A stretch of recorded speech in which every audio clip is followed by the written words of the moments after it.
Hello friends, welcome to Vrindavan PSC world. അപ്പോൾ 10th പ്രിലിംസിൻ്റെ first സ്റ്റേജിന് നമ്മൾ പറഞ്ഞു 30ഓളം ചോദ്യങ്ങൾ വന്നിട്ടുണ്ടായിരുന്നു എന്ന് പറഞ്ഞു അല്ലേ. അപ്പോൾ അതിനെ ബേസ് ചെയ്തിട്ട് ഇനി ചോദിക്കാൻ ചാൻസ് ഉള്ള ഏരിയാസ് ഏതാണ് അടുത്ത ഘട്ടങ്ങളിലായിട്ട് എന്നുള്ളത് എൻ്റെ കുറച്ച് സബ്ജക്ട്സിൻ്റെ നമ്മൾ മുൻപത്തെ ഒരു വീഡിയോയിൽ ഡിസ്കസ് ചെയ്തിരുന്നു. അപ്പോൾ ഇന്ന് അതിൻ്റെ ബാക്കിയാണ് നമ്മൾ നോക്കാൻ പോകുന്നത്. ഇന്നലെ നമ്മൾ കറണ്ട് അഫെയർ റിലേറ്റഡ് ആയിട്ടുള്ള കുറച്ച് ക്വസ്റ്റ്യൻസ് ആണ് നോക്കിയത്. ഫസ്റ്റ് സ്റ്റേജ് എക്സാമിൻ്റെ പാറ്റേണിൽ നടന്ന ക്വസ്റ്റ്യൻസ് ആണ് കേട്ടോ അത്. അപ്പോൾ അത് കാണാത്തവർ ഒന്ന് കണ്ടു നോക്കൂ കേട്ടോ.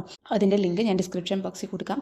അപ്പോൾ ഇന്ന് നമ്മൾ Indian history, Indian geography, Kerala geography, then physical science, ഇത്രയും ഏരിയാസിൽ നിന്ന് ഏറ്റവും പ്രധാനപ്പെട്ട കാര്യങ്ങൾ എന്തൊക്കെയാണ് പഠിച്ചിരിക്കേണ്ടത് എന്നുള്ളതാണ് നോക്കാൻ പോകുന്നത്.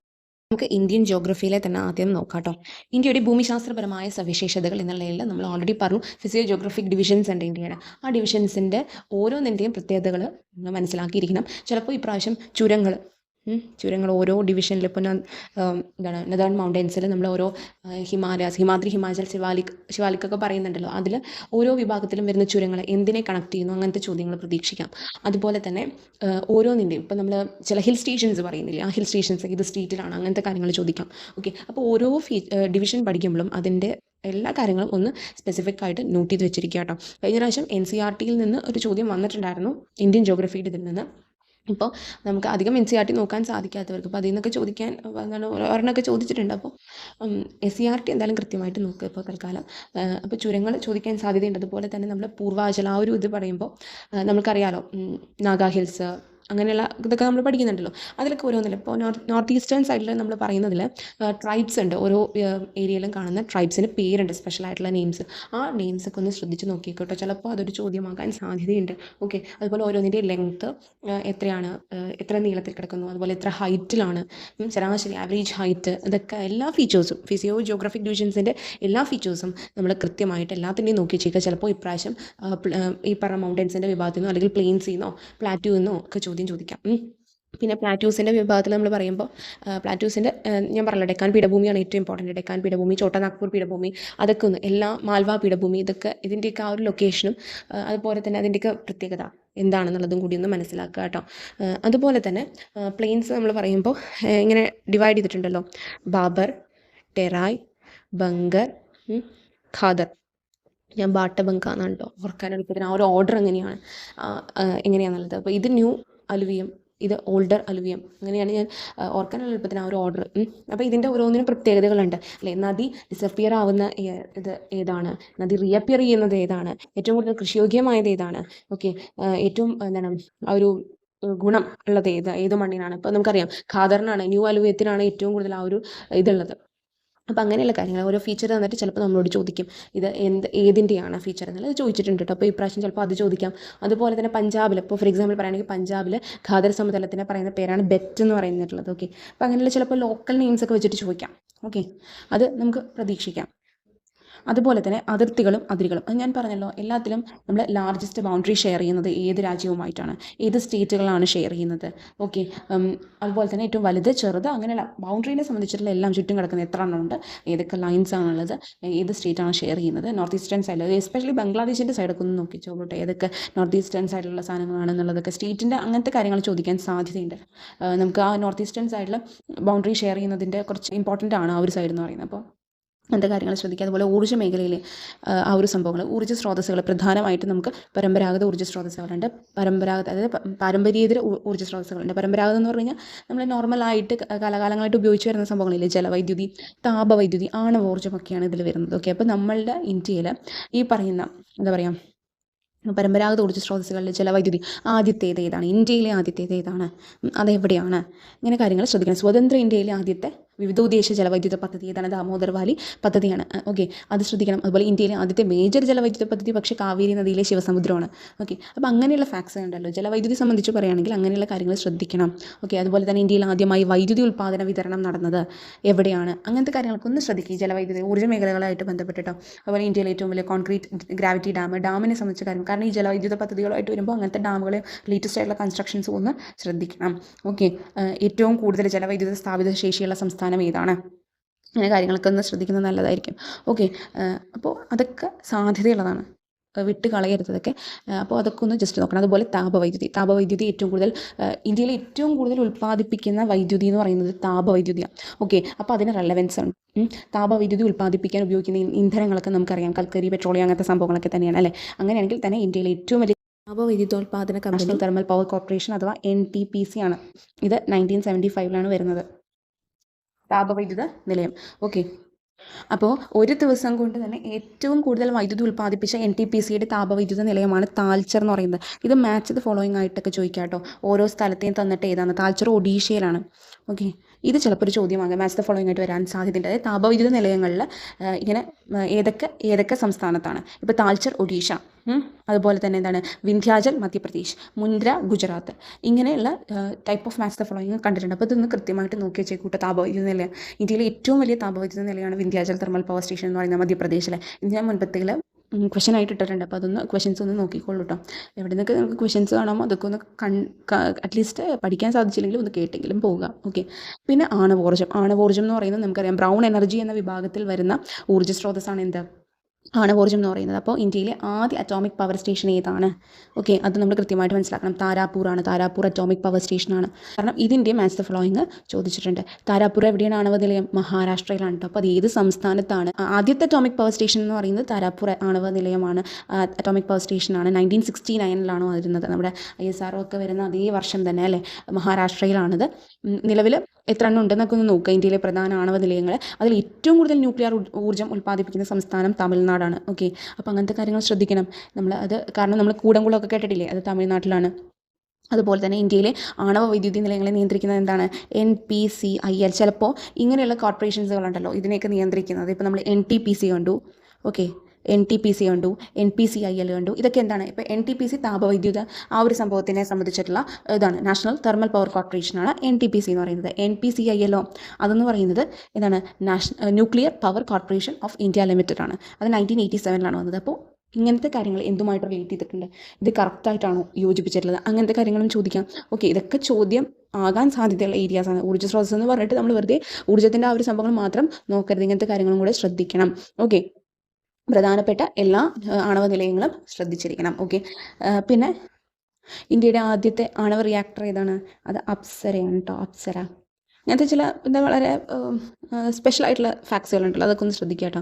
പിന്നെ ഒരു ചോദ്യമാകാൻ സാധ്യതയുണ്ട്, പക്ഷെ അത്ര വരുമോ എന്നൊന്നും എനിക്ക് എക്സാക്റ്റായിട്ട് പറയാൻ പറ്റില്ല. പക്ഷേ ഞാൻ സാധ്യത ഒരെണ്ണം കാണുന്നത് ഇപ്പോൾ വളരെ ടഫാക്കാനാണെങ്കിൽ വേണമെങ്കിൽ ചോദിക്കും. ഇപ്പോൾ നമ്മൾ പറയുകയാണെങ്കിൽ NPCIL, അതായത് അറ്റോമിക് എനർജി ഡിപ്പാർട്ട്മെൻറ്റ് ഉണ്ടല്ലോ, അറ്റോമിക് എനർജി ഡിപ്പാർട്ട്മെൻറ്റ്, ഇതിൻ്റെ കീഴിൽ വരുന്ന പൊതുമേഖലാ സ്ഥാപനങ്ങളാണ് NPCIL, UCIL, IREL, ECIL, ഒടെക്. ഇങ്ങനത്തെ ചോദ്യങ്ങളൊക്കെ ലേറ്റസ്റ്റിൽ ജസ്റ്റ് കണ്ടുവന്നിട്ടുണ്ട്. വേറെ ഏതിൻ്റെയാണ് ചോദിച്ചിട്ടുള്ളത്, പക്ഷേ എക്സാക്റ്റായിട്ട് വരുന്നത് പറയാൻ പറ്റില്ല. എന്നാലും ജസ്റ്റ് ഞാൻ പറഞ്ഞു എന്നുള്ളൂ. അപ്പോൾ അങ്ങനെയുള്ളത് ഓരോ ഡിപ്പാർട്ട്മെൻറ്റ്സിൻ്റെ കീഴിൽ വരുന്നത് ഏതൊക്കെയാണെന്നുള്ളത് ജസ്റ്റ് പറ്റുമെങ്കിൽ നോക്കുക എന്നുള്ളതാണ്. ഓക്കെ, ദെൻ പിന്നെ നമുക്ക് പറയാൻ സാധിക്കുന്നത് പാരമ്പര്യേതര ഊർജ്ജ സ്രോതസ്സുകളിൽ മെയിനായിട്ട് ഏതാണ്? നമ്മുടെ സൗരോർജ്ജം, കാറ്റിൽ നിന്നുള്ള വൈദ്യുതി, തിരമാലയിൽ നിന്നുള്ള വൈദ്യുതി അല്ലേ, ബയോഗ്യാസ്, ഗേഷ്യസ്, ഇതൊക്കെയാണ്. അപ്പോൾ കാറ്റിൽ നിന്ന് മെയിനായിട്ട് ഈ പറയുന്ന ഇലക്ട്രിസിറ്റി ഉൽപ്പാദിപ്പിക്കുന്ന സംസ്ഥാനങ്ങൾ ഏതൊക്കെയാണ്? നമ്മുടെ തമിഴ്നാട്, ആന്ധ്ര, കർണാടക, കേരളം, മഹാരാഷ്ട്ര, ഗുജറാത്തൊക്കെ വരും. ഓക്കെ, ഇത്രയും സംസ്ഥാനങ്ങളാണുള്ളത്. ഇതിൽ ഏറ്റവും കൂടുതൽ വൈദ്യുതി ഉൽപ്പാദിപ്പിക്കുന്ന സംസ്ഥാനം തമിഴ്നാടാണ്. നമ്മൾ കണ്ടു ഏറ്റവും കൂടുതൽ എന്താണ് ആണവ വൈദ്യുതി ഉൽപ്പാദിപ്പിക്കുന്ന സംസ്ഥാനം ഏത് തന്നെയാണ്?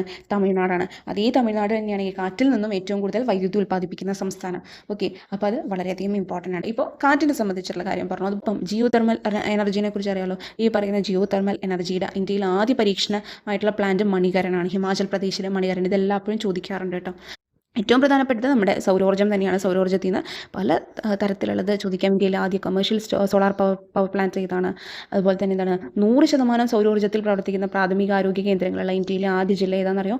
അത് സൂറത്താണ്. ഗുജറാത്തിലെ സൂറത്താണ് ഈ പറയുന്ന 100% സൗരോർജ്ജത്തിൽ പ്രവർത്തിക്കുന്ന പ്രാഥമിക ആരോഗ്യ കേന്ദ്രങ്ങളുള്ള ഇന്ത്യയിലെ ആദ്യ ജില്ല എന്ന് പറയുന്നത്. അതുപോലെ തന്നെ ഇന്ത്യയിലെ സൗരോർജ്ജത്തിൽ നിന്ന് ഏറ്റവും കൂടുതൽ വൈദ്യുതി ഉൽപ്പാദിപ്പിക്കുന്ന സംസ്ഥാനം, സൗരോർജ്ജത്തിൽ നിന്ന് ഏറ്റവും കൂടുതൽ ഉൽപ്പാദിപ്പിക്കുന്നത് ഗുജറാത്താണ്. ഓക്കെ, അപ്പോൾ ഇങ്ങനെയുള്ള കാര്യങ്ങൾ, സോളാർ റിലേറ്റഡ് ആയിട്ടുള്ള സംഭവങ്ങൾ നമ്മൾ ഈ എനർജിയുടെ ഭാഗം പഠിക്കുമ്പോൾ പഠിക്കണം. ഓക്കെ, പിന്നെ നമുക്ക് ഹൈവേ ഒക്കെ ജസ്റ്റ് ഇപ്പോൾ ട്രാൻസ്പോർട്ട് ഗതാഗത മേഖല വാർത്താവിനിമയ മേഖലയിലെ പുരോഗതി എന്നുള്ളതിൽ ഏറ്റവും നീളം കൂടിയ ഇന്ത്യയിലെ ദേശീയപാത, ഏറ്റവും ചെറിയ ദേശീയപാത, അങ്ങനത്തെ കാര്യങ്ങളൊക്കെ കുറച്ച് നോക്കി വെച്ചാൽ മതി അത്യാവശ്യം കേട്ടോ. എന്തെങ്കിലും പുതിയ ലേറ്റസ്റ്റ് ആയിട്ടുള്ള ഡെവലപ്മെൻറ്റ്സുകളുണ്ടല്ലോ, ഇപ്പോൾ എന്തെങ്കിലും ടണലുകളോ അങ്ങനത്തെയൊക്കെ പുതിയതായിട്ട് വന്നിട്ടുള്ളത്, അങ്ങനത്തെ കറണ്ട് അഫെയർ റിലേറ്റഡ് ആയിട്ടുള്ള കാര്യങ്ങൾ കുറച്ച് നോക്കുന്നത് നല്ലതായിരിക്കും. ഓക്കെ. അതുപോലെ വാട്ടർ ട്രാൻസ്പോർട്ട്, അത് ഇമ്പോർട്ടൻ്റ് ആട്ടോ. വാട്ടർ ട്രാൻസ്പോർട്ടിൽ അത് ഞാൻ പറയാം, മെട്രോ റിലേറ്റഡ് ആയിട്ടുള്ള കാര്യങ്ങളാണ് വരാൻ സാധ്യത. അത് കേരളം റിലേറ്റഡ് ആയിട്ടും ചോദിക്കാം, ഇന്ത്യ റിലേറ്റഡ് ആയിട്ടും ചോദിക്കാം. ആദ്യമായിട്ട് വാട്ടർ മെട്രോ വന്നത് എവിടെയാണ്? ഓക്കെ. അണ്ടർ വാട്ടർ മെട്രോ, അതൊക്കെ ഞാൻ ഇന്നലത്തെ കറണ്ട് അഫെയർ ക്വസ്റ്റ്യൻസിൽ ഉൾപ്പെടുത്തിയിട്ടുണ്ട്. അണ്ടർ വാട്ടർ മെട്രോ എവിടെയാണ്? അതുപോലെ നമ്മുടെ മെട്രോ, കൊച്ചിയിലെ മെട്രോ എന്തായാലും അതിനെക്കുറിച്ചുള്ള ഡീറ്റെയിൽസ് ഫുള്ള് നോക്കി വെച്ചേക്കുക. നാഷണൽ വാട്ടർ വേസും തീർച്ചയായിട്ടും ചോദിക്കാൻ സാധ്യതയുള്ള ഏരിയയാണ്. ഓക്കെ. പിന്നെ നമുക്ക് വരുന്നത് ഏതാണ്? പ്രധാന വ്യവസായങ്ങൾ. ഇതിൽ ഇരുമ്പുരുക്ക് വ്യവസായശാലകൾ, നമ്മൾ ഒരു ബോക്സ് ഉണ്ട് ആക്ച്വലി SCERT ടെക്സ്റ്റിൽ, അത് കംപ്ലീറ്റ് പഠിക്കാം. ദക്ഷിണേന്ത്യയിലെ ആദ്യ ഇരുമ്പുരുക്ക് വ്യവസായശാല, അങ്ങനത്തെ കാര്യങ്ങളൊക്കെ ഉണ്ടല്ലോ. അതുപോലെ തന്നെ നമ്മൾ പണ്ട് തൊട്ടേ പഠിക്കുന്ന ഓരോ രാജ്യങ്ങളുടെ സഹായത്താൽ തുടങ്ങിയ സ്റ്റീൽ പ്ലാന്റുകൾ, അതൊക്കെ ഒന്ന് നോക്കി വെച്ചേക്കുക. അതിൻ്റെ വർഷം, ആരുടെ സഹായത്താൽ, എവിടെയാണ്, ഏത് സംസ്ഥാനത്താണ്, അതൊക്കെ വീണ്ടും ചോദ്യമാകാം. അതുപോലെ തന്നെ നമ്മൾ വ്യവസായം പഠിക്കുമ്പോൾ ധാതുക്കൾ, ഏതൊക്കെ സംസ്ഥാനങ്ങളിൽ കൂടുതൽ ഡെപ്പോസിറ്റ്സ് ഉള്ളത്, ഇരുമ്പ്, കോപ്പർ, അങ്ങനത്തെ കാര്യങ്ങളൊക്കെ ഉണ്ടല്ലോ. അതുപോലെ ഈ ടെസ്റ്റിൽ വന്നതുകൊണ്ട് അതും അത്യാവശ്യം നോക്കുന്നത് നല്ലതായിരിക്കും. ഇതൊക്കെയാണ് നമുക്ക് ബേസിക് ആയിട്ട് ജസ്റ്റ് നോക്കി വയ്ക്കാൻ പറ്റുന്നത്. ഓക്കെ. നെക്സ്റ്റ് ആണ് ഇന്ത്യൻ ഹിസ്റ്ററിയുടെ ഈ ഒരു ഭാഗം. അപ്പോൾ അതിന് മെയിനായിട്ട് നോക്കേണ്ട ചാപ്റ്റേഴ്സ് എന്ന് പറയുന്നത് നമ്മൾ ഓൾറെഡി ചെയ്തിട്ടുണ്ട്. എന്നാൽ ഏറ്റവും കൂടുതൽ ഉള്ളത് ക്ലാസ് 10 10ാം ക്ലാസ്സിലെ നമ്മുടെ ചാപ്റ്റർ 4. ഓക്കെ. ചാപ്റ്റർ 4 ബ്രിട്ടീഷ് ചൂഷണവും ചെറുത്തുനിൽപ്പുകളും, അതുപോലെ 5 സംസ്കാരവും ദേശീയതയും, അതുപോലെ 6 സമരവും സ്വാതന്ത്ര്യവും, 7 സ്വാതന്ത്ര്യാനന്തര ഇന്ത്യ. ഇതൊന്ന് അത്യാവശ്യം നന്നായിട്ട് തന്നെ നോക്കാം. പിന്നെ വേണമെങ്കിൽ നമുക്ക് ഗാന്ധിജിയും സ്വാതന്ത്ര്യ സമരവും എന്ന് പറഞ്ഞിട്ട് ക്ലാസ് 7ൽ ഒരു ചാപ്റ്റർ 9 ഉണ്ട്, ഗാന്ധിജിയും സ്വാതന്ത്ര്യ സമരവും. അപ്പോൾ അതൊക്കെ ഒന്ന് നോക്കാം കേട്ടോ. ചെറുത്തുനിൽപ്പുകളും 1ാം സ്വാതന്ത്ര്യ സമരവും ചാപ്റ്റർ 3ൽ പറയുന്നുണ്ട്. അതും കൂടെ ഒന്ന് ജസ്റ്റ് നോക്കുന്നത് വേണമെങ്കിൽ നല്ലതായിരിക്കും. ഓക്കെ. അപ്പോൾ ക്ലാസ് 7ലെയും ക്ലാസ് 10ലെയും ചാപ്റ്റേഴ്സ് ഒന്ന് നല്ലവണ്ണം അത്യാവശ്യം ടെക്സ്റ്റ് ബേസ്ഡ് ആയിട്ട് തന്നെ ഇന്ത്യൻ ഹിസ്റ്ററിയും കേരള ഹിസ്റ്ററിയൊക്കെ ചോദിച്ചിട്ടുള്ളൂ. അപ്പോൾ അതങ്ങനെ തന്നെ നോക്കിയാൽ മതി. ഓക്കെ. പിന്നെ നവോത്ഥാന നായകരുമായിട്ട് ബന്ധപ്പെട്ടുള്ള കാര്യങ്ങളൊക്കെ ഒന്ന് ശ്രദ്ധിക്കാം. ഓരോ ഏരിയാസിൽ ആരൊക്കെയാണ് നേതൃത്വം കൊടുത്തത് സ്വാതന്ത്ര്യത്തിൻ്റെ, 1857 വിപ്ലവത്തിൻ്റെ ആ സംഭവങ്ങളൊക്കെ ഉണ്ടല്ലോ, അതൊക്കെ ഒന്ന് ജസ്റ്റ് നോക്കാം. മെയിനായിട്ട് SCERT ടെക്സ്റ്റ് തന്നെ ഫോക്കസ് ചെയ്താൽ മതി. നെക്സ്റ്റ് നമ്മുടെ കേരള ജിയോഗ്രഫിയാണ്. കേരള ജിയോഗ്രഫിയുടെ അടിസ്ഥാന വിവരങ്ങളിൽ ഞാൻ ഓൾറെഡി പറഞ്ഞു, അത് തന്നെ കഴിഞ്ഞ ഇതിൽ ചോദിച്ചിട്ടുണ്ടായിരുന്നു അല്ലേ. ഏതൊക്കെ സ്റ്റേറ്റുകൾ ആയിട്ടാണ് ഓരോ നമ്മുടെ കേരളത്തിലെ ഡിസ്ട്രിക്ട്സ് ഷെയർ ചെയ്യുന്നത്. ഓക്കെ. അതൊക്കെ ശ്രദ്ധിക്കണം, അത് ചോദ്യമാകാൻ സാധ്യതയുണ്ട്. പിന്നെ ഞാൻ പറഞ്ഞു തെക്ക് വടക്ക് നീളം, അങ്ങനെയുള്ള ബേസിക് ആയിട്ടുള്ള ഫാക്ട്സ്. പിന്നെ നമ്മുടെ ആദ്യത്തെ കോർപ്പറേഷൻ, അതൊക്കെ ചോദിക്കാം കേട്ടോ. ആദ്യത്തെ കോർപ്പറേഷൻ ഏതാണ്, മുനിസിപ്പാലിറ്റി, വടക്കേറ്റത്ത്, തെക്കേറ്റത്തുള്ള, അങ്ങനത്തെയുള്ള വളരെ അടിസ്ഥാനപരമായിട്ടുള്ള കാര്യങ്ങളൊക്കെ ചോദിക്കാൻ സാധ്യതയുണ്ട്. ഓക്കെ. പിന്നെ മലനാട്, ഇടനാട്, തീരപ്രദേശം, അങ്ങനെയുള്ള ഡിവിഷൻസിൻ്റെ കാര്യങ്ങൾ, അത് ചോദിക്കാം. ഏറ്റവും അടിസ്ഥാന വിവരങ്ങൾ കേരളത്തിൻ്റെ എല്ലാം തന്നെ നോക്കുന്നത് നല്ലതാണ്. ഓക്കെ. പിന്നെ നദികൾ അധികം ടച്ച് ചെയ്തിട്ടില്ല, ജസ്റ്റ് എണ്ണം മാത്രമേ പ്രശ്നം ചോദിച്ചിട്ടുള്ളൂ. ചിലപ്പോൾ നമുക്ക് ഫാക്ട്സ് വെച്ചിട്ട് ചോദിക്കാം, നീളം കൂടിയതിൻ്റെയോ അല്ലെങ്കിൽ എന്താണ് തെക്കേറ്റത്തുള്ളതിൻ്റെയോ വടക്കേറ്റത്തുള്ളതിൻ്റെയോ അല്ലെങ്കിൽ ഏറ്റവും വലുതിൻ്റെയോ ഏറ്റവും ചെറുതിൻ്റെയോ, അങ്ങനെയുള്ള കാര്യങ്ങൾ എപ്പോഴും ശ്രദ്ധിക്കട്ടോ. വലുത്, ചെറുത്, തെക്കേറ്റം, വടക്കേറ്റം, ഏറ്റവും കൂടുതൽ ഇതുള്ളത് കാച്ച്മെൻറ്റ് ഏരിയ, അങ്ങനെയൊക്കെയുള്ള സംഭവങ്ങളൊക്കെ ഉള്ളതുണ്ടല്ലോ, അതിൻ്റെയൊക്കെ നോക്കുക. എസ്പെഷ്യലി നമ്മൾ ആദ്യത്തെ 5 നദികളുടെ ഫാക്ട്സ് ഒന്ന് കൃത്യമായിട്ട് നോക്കി കേട്ടോ. അതിൻ്റെ പോഷക നദികളൊക്കെ വെച്ചിട്ട് ചോദിക്കാൻ ചിലപ്പോൾ. അതുപോലെ കായലുകളും ഏറ്റവും പ്രധാനപ്പെട്ട കായലുകൾ ശ്രദ്ധിക്കുക, അത് ചോദിക്കാൻ സാധ്യതയുണ്ട്. അതിൻ്റെ ആകൃതിയൊക്കെ വെച്ച് ചോദിക്കാം. ഫ്രഷ് വാട്ടർ ലേക്ക്, അങ്ങനത്തെ കാര്യങ്ങളൊക്കെ, വലുത്, ചെറുത്, എല്ലാ ബേസിക് ആയിട്ടുള്ള കാര്യങ്ങളും ഏറ്റവും ഇമ്പോർട്ടൻ്റ് ആയിട്ടുള്ളതിൻ്റെ നോക്കാം. അതുപോലെ തന്നെ വിവിധ വൈദ്യുത പദ്ധതികൾ, ആദ്യത്തെ ജലവൈദ്യുത പദ്ധതി ഏതാണ്, അത് സ്ഥിതി ചെയ്യുന്ന ജില്ല ഏതാണ്, നമ്മുടെ കേരളത്തിൽ ഊർജ്ജ വികസന പ്രവർത്തനങ്ങൾ നടപ്പാക്കുന്ന ഏജൻസികൾ ഏതൊക്കെയാണ്, അതായത് നമ്മുടെ KCB, പിന്നെന്താണ് energy management centre, okay, electrical inspectorate, ഇതൊക്കെ ജസ്റ്റ് ഏജൻസികൾ മാത്രമായിട്ട് ജസ്റ്റ് നോക്കാം. ഇത് കേരളത്തിലെ ആദ്യത്തെ ജലവൈദ്യുത പദ്ധതിയാണ് എന്ത്, പള്ളിവാസൽ. കേരളത്തിലെ ഏറ്റവും വലിയ ജലവൈദ്യുത പദ്ധതി ഇടുക്കി ജലവൈദ്യുത പദ്ധതിയാണ്. ഓക്കെ. അപ്പോൾ ആ വ്യത്യാസങ്ങളിലുള്ള കാര്യങ്ങൾ ശ്രദ്ധിക്കണം. ഇടുക്കി ജലവൈദ്യുത പദ്ധതി പഠിക്കുമ്പോൾ അതിൽ ഉൾപ്പെട്ട അണക്കെട്ടുകളൊക്കെ ഒന്ന് ശ്രദ്ധിക്കുന്നത് നല്ലതായിരിക്കും കേട്ടോ. അതൊക്കെ ഇമ്പോർട്ടൻ്റ് ആയിട്ടുള്ളതാണ്. പിന്നെ ആ ഒരു ഓർഡറിൽ നോക്കുന്നത് നല്ലതായിരിക്കും. കേരളത്തിലെ ആദ്യത്തത് വലുത്, പിന്നെ ഏറ്റവും വലിയ ഭൂഗർഭ ജലവൈദ്യുത നിലയം സ്ഥിതി ചെയ്യുന്നത് എവിടെയാണ്, കേരളത്തിലെ ഇടുക്കിയിലെ മൂലമറ്റത്താണ്. കേരളത്തിലെ ആദ്യത്തെ വലിയ ജലവൈദ്യുത പദ്ധതി ഏതാണെന്ന് നമ്മൾ പറഞ്ഞത് ഇടുക്കി ജലവൈദ്യുത പദ്ധതിയാണ്. എന്നാൽ കേരളത്തിലെ രണ്ടാമത്തെ വലിയ ജലവൈദ്യുത നിലയം ഏതാണ്, അത് ശബരിഗിരിയാണ്. ഓക്കെ. അപ്പോൾ അതൊക്കെ ഒന്ന് ശ്രദ്ധിക്കേണ്ട വളരെ ആയിട്ടുള്ള ഫാക്ട്സ് ഉണ്ട്. അതുപോലെ തന്നെ സ്വകാര്യ മേഖലയിൽ പ്രവർത്തിക്കുന്നത് എപ്പോഴും ചോദിക്കുന്ന കേട്ടോ. സ്വകാര്യ മേഖലയിൽ പ്രവർത്തിക്കുന്ന കേരളത്തിലെ ജലവൈദ്യുത പദ്ധതികൾ ഏതൊക്കെയാണ്, മണിയാർ, പത്തനംതിട്ടയിലെ മണിയാർ, ഇടുക്കിയിലെ കുത്തുങ്കൽ, പത്തനംതിട്ടയിലെ ഉള്ളങ്കൽ. ഓക്കെ. ഇത് സ്വകാര്യ മേഖലയിൽ പ്രവർത്തിക്കുന്നതാണ്. അങ്ങനെ ആ ഒരു സ്വകാര്യ മേഖലയിൽ പ്രവർത്തിക്കുന്നതിൽ ആദ്യത്തെ ജലവൈദ്യുത പദ്ധതി മണിയാറാണ്, പത്തനംതിട്ടയിൽ. ഇത് എപ്പോഴും ചോദിക്കുന്നുണ്ട്, അതൊന്ന് ശ്രദ്ധിക്കാം. ഓക്കെ. അണക്കെട്ടുകളും ഇതിനോട് റിലേറ്റ് ചെയ്ത് നോക്കുന്നത് നല്ലതായിരിക്കും കേട്ടോ, കാരണം അത് ഇമ്പോർട്ടൻ്റ് ആണ്. അപ്പോൾ അതിൻ്റെയൊക്കെ ബേസിക് ഫാക്ട്സ് ഏറ്റവും ഇമ്പോർട്ടൻ്റ് ആയിട്ടുള്ളത് മുല്ലപ്പെരിയാർ, ഇടുക്കി, അതിൻ്റെയൊക്കെ നോക്കിയാൽ മതി. മലമ്പുഴ, നെയ്യാർ ഡാം, അതൊക്കെ ഒന്ന് ജസ്റ്റ് നോക്കുന്നത് നല്ലതായിരിക്കും കേട്ടോ. ചിലപ്പോൾ ചോദിക്കാൻ സാധ്യതയുണ്ട്. അതുപോലെ തന്നെ ഈ പറയുന്ന ഊർജ്ജ മേഖല വൈദ്യുത പദ്ധതികളിൽ താപവൈദ്യുതി നിലയം ഇമ്പോർട്ടൻ്റ് ആണ്. കേരളത്തിലെ നാഫ്ത ഇന്ധനമായിട്ട് ഉപയോഗിക്കുന്ന ആദ്യത്തെ താപവൈദ്യുത നിലയമാണ് കായംകുളം NTPC എന്ന് പറയുന്നത്. ഓക്കെ, കായംകുളം NTPC താപനിലയം എന്ന് പറയുന്നത്. കേരളത്തിലെ താപവൈദ്യുത നിലയങ്ങൾ ഏതൊക്കെയാണെന്ന് കൃത്യമായിട്ട് പഠിച്ചു വെച്ചേക്കുക കേട്ടോ. ഏത് ഇന്ധനമാണ് യൂസ് ചെയ്യുന്നത്, ഏത് ജില്ലയിലാണ് എന്നുള്ളത് കൃത്യമായിട്ട് നോക്കി വെച്ചോളൂ. താപവൈദ്യുത നിലയം. ഓക്കെ, കേരളത്തിലെ താപവൈദ്യുത നിലയം നമ്മൾ പറയുകയാണെങ്കിൽ 4 ഒന്ന് പ്രപ്പോസ്ഡ് ആണ്. ഓക്കെ, നല്ലളം, ബ്രഹ്മപുരം, കായംകുളമാണ് നിലവിൽ ഉള്ളത്. ഞാൻ ജസ്റ്റ് ഇപ്പോൾ പറഞ്ഞു പോകുന്നുള്ളൂ. ഓക്കെ, പിന്നെ നമുക്ക് വന്യജീവി സങ്കേതങ്ങൾ, ഞാൻ അന്ന് പറഞ്ഞു ഓരോന്നിൻ്റെ നമുക്ക് 18 നിലവിലുള്ളത്. അതിൽ ഓരോ ഇമ്പോർട്ടൻ്റ് ആയിട്ടുള്ളതിൻ്റെ മാത്രം ശ്രദ്ധിക്കുക. ഇപ്പോൾ റെഡ് ആസ് ബുക്കിൽ ഇടം നേടിയ വന്യജീവി സങ്കേതമാണ് നമ്മളോട് ചോദിച്ചത് അല്ലേ. അപ്പോൾ അങ്ങനെയുള്ള ചോദ്യങ്ങൾ സ്പെഷ്യലായിട്ട് കാണുന്നതിൻ്റെ അവിടെ കാണപ്പെടുന്ന സ്പെഷ്യൽ ആയിട്ടുള്ളതൊക്കെ ഒന്ന് ജസ്റ്റ് നോക്കി വെച്ചേക്ക് ഏത് ജില്ലയിലാണെന്നുള്ളത്. അതുപോലെ ദേശീയോദ്യാനങ്ങൾ, ചിലപ്പോൾ പ്രാവശ്യം ദേശീയോദ്യാനങ്ങൾ എന്നുള്ള രീതിയിലായിരിക്കും ചോദിക്കാൻ സാധ്യത. അപ്പോൾ അതിൽ ഏറ്റവും പ്രധാനപ്പെട്ട കുറേ കാര്യങ്ങളൊക്കെ ശ്രദ്ധിക്കുക. ചിലപ്പോൾ മാച്ച് ദ ഫോളോയിങ് ഒക്കെ ആയിട്ട് വരാം. ഓക്കെ, പിന്നെ നമുക്ക് ഫിസിക്കൽ സയൻസ്, ഇത് ജസ്റ്റ് പറഞ്ഞിട്ടുള്ള SCERT ടെക്സ്റ്റ് പാഠഭാഗങ്ങൾ മാത്രം റെഫർ ചെയ്താൽ തന്നെ ഈ 10 മാർക്സ്, അത് ഇതിൻ്റെ ആണെങ്കിലും ശരി, നമ്മുടെ നാച്ചുറൽ സയൻസിൻ്റെ ഭാഗമാണെങ്കിൽ ഫുൾ മാർക്സ് കിട്ടും കേട്ടോ. അപ്പോൾ ഇത് SCERT പാഠഭാഗങ്ങൾ നമ്മൾ ഓൾറെഡി ചെയ്തിട്ടുണ്ട് വീഡിയോ, അത് മാത്രം നിങ്ങൾ നോക്കിയാൽ മതി. ഇനി ഇതിൽ ചോദിക്കാൻ ചാൻസ് ഉള്ള ഒരു ഏരിയ എന്ന് ജസ്റ്റ് പറയുകയാണെങ്കിൽ ഇപ്പോൾ ആറ്റത്തിൻ്റെ ഘടനയും ചോദിച്ചിട്ടുണ്ട്, അയിരുകളും ധാതുക്കളും ചോദിച്ചിട്ടില്ല. അതുകൊണ്ട് ചിലപ്പോൾ ഇനി അത് വരാം. ചിലപ്പോൾ ഇത് തന്നെ ചോദിച്ചത് തന്നെ ചോദിക്കാം, അല്ലെങ്കിൽ ഇത് ചോദിക്കാം പ്രാവശ്യം. അതുപോലെ മൂലകങ്ങളും അവയുടെ വർഗ്ഗീകരണം, ആ ഒരു റിലേറ്റഡ് ആയിട്ടുള്ള ചാപ്റ്റേഴ്സ് ഒന്ന് നോക്കട്ടെ, അതിൽ നിന്ന് ചോദിക്കാം. ഹൈഡ്രജനും ഓക്സിജനും അത് ചോദിക്കാം. രസതന്ത്രം ദൈനംദിന ജീവിതത്തിൽ ഇനിയും ഉണ്ട് കുറേ സാധ്യതകൾ. സോപ്പ് റിലേറ്റഡ് ആയിട്ട്, വാഷിംഗ് സോപ്പ് ഉള്ളത്, ബാത്തിങ് സോപ്പ് ഉള്ളത്, ആൽക്കഹോൾ റിലേറ്റഡ് ആയിട്ട് ചോദിക്കാം. ഓക്കെ, അതൊക്കെ ചോദ്യ സാധ്യതകളുള്ളതാണ്. ദൈനംദിന ജീവിതത്തിലെ കാര്യങ്ങൾക്കൊന്ന് ശ്രദ്ധിക്കുക കേട്ടോ. രസതന്ത്രം ദൈനംദിന ജീവിതത്തിൽ ഫൈബറുകളും പ്ലാസ്റ്റിക്കുകളൊന്നും ക്ലാസ്സിലെ പറയുന്നുണ്ട്, അത് ഇമ്പോർട്ടൻ്റ് ആണ്. ഈ പറഞ്ഞ രസതന്ത്രം ദൈനംദിന ജീവിതത്തിൽ നിന്ന് സ്പെഷ്യലായിട്ട് പറഞ്ഞേക്കുന്ന ചാപ്റ്റേഴ്സ് എല്ലാം തന്നെ നോക്കുക. ഇതിൻ്റെ അത് തന്നെ ചോദിക്കുകയുള്ളൂ. ഓക്കെ, പിന്നെ നമുക്കിവിടെ ഫിസിക്സ് അല്ലെ, ഫിസിക്സ് റിലേറ്റഡ് ആയിട്ടുള്ളത് ഇതും അതേ പറഞ്ഞത് തന്നെ നോക്കിയാൽ മതി, നിങ്ങൾക്ക് ഫുൾ മാർക്സ് കിട്ടും. ഇനി ചിലപ്പോൾ ചോദിക്കാൻ സാധ്യത ശബ്ദവും പ്രകാശവും റിലേറ്റഡ് ആയിട്ടുള്ളതായിരിക്കും. പിന്നെ സൗരയൂഥവും സവിശേഷതകളും, അതിൻ്റെയും ചാപ്റ്റേഴ്സ്, ആ പറഞ്ഞ ചാപ്റ്റേഴ്സ് നോക്കുക. അതുപോലെ താപവും ഊഷ്മാവും, അത് റിലേറ്റഡ് ആയിട്ടും ഇനി ചോദിക്കാൻ സാധ്യതയുള്ള ഏരിയാസ് ആണ് കേട്ടോ. ഞാൻ ജസ്റ്റ് പറയുന്നതാണ്. പിന്നെ പ്രകൃതിയിലെ ചലനങ്ങളും ബലങ്ങളും, ഒരു എക്സാമ്പിൾ തന്നിട്ട് ഈ പറയുന്ന ചലനം ഏത് ചലനമാണോ, വർത്തുള്ള ചലനമാണോ, നേർരേഖ ചലനമാണോ, അങ്ങനത്തെ കാര്യം ചോദിക്കാൻ സാധ്യതയുണ്ട്. അപ്പോൾ ഇതൊക്കെ ഇനി വരാൻ സാധ്യതയുള്ള ഏരിയാസാണ് ഞാനിപ്പോൾ പറഞ്ഞത്. നിങ്ങൾക്ക് ഹെൽപ്ഫുൾ ആയിട്ടുണ്ടെന്ന് വിചാരിക്കുന്നു. ഏതെങ്കിലും ഇപ്പോൾ പറഞ്ഞ പോർഷൻസ് നോക്കാത്തുണ്ടെങ്കിൽ നിങ്ങൾ അതും കൂടി നോക്കുക കേട്ടോ. ഇത് ഞാൻ ചോദിച്ച് കണ്ടേക്കുന്നത് വെച്ചിട്ടാണ് പറയുന്നത് ഓരോ ചോദ്യ പേപ്പറുകളിൽ. ഓക്കെ, അപ്പം നമുക്ക് നെക്സ്റ്റ് വീഡിയോയിൽ കാണാം. Thank you for watching.